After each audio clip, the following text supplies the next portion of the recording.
Rizal, mga Panahoy, Pandangan, ang huling pagluklok ng ating venerable Maestre Alfredo Fabian sa pagdalo po ng ating Grand Maestre ng Grand Lawyer ng Pilipinas, Grand Master Arden Moscruz.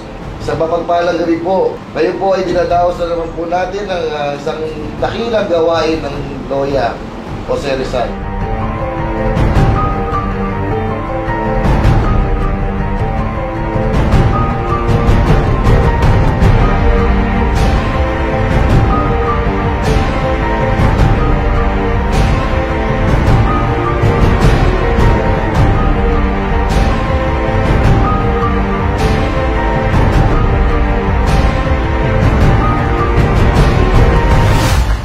Dakilang kapatid, sa ating mga bisita, sa aking esposa, sa aming mga anak, ako ay nagpapasalamat at sa aking pangalawang termino ay sinuportahan na naman ako ng ating mga dakilang kapatid at ng aking esposa at ng aming mga anak sa araw na ito na ating instalasyon.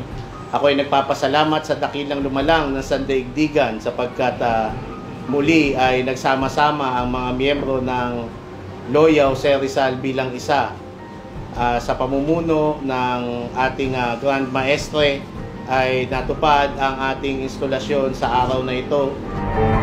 Pagpalain kayong lubos na may kapal na ating kinikilala, mga kapatid na guro ng seremonyas at eksperto, mangyaring ang bawat isa sa kanila ay suotan ng kaukulang hiyas.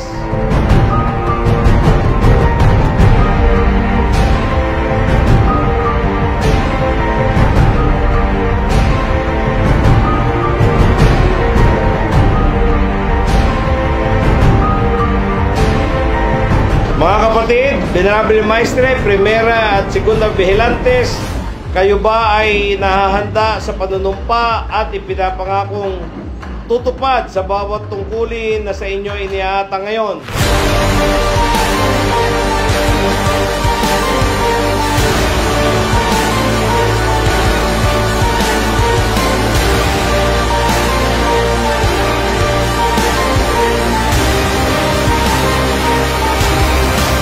Muli po, ako ay nagpapasalamat sa inyo at nandito kayo ngayon at sumuporta na naman sa ating inang Loya. Asahan nyo na patuloy tayong mag-aangat ng mga dakilang kapatid na karapat-dapat ng umangat sa kanilang mga posisyon.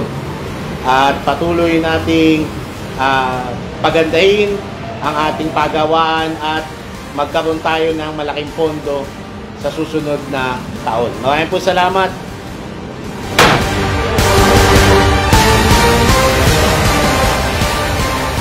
Muli, ang aking pagbati, Marangal na Guro, sa iyong pangalawang taon na panunungkulan.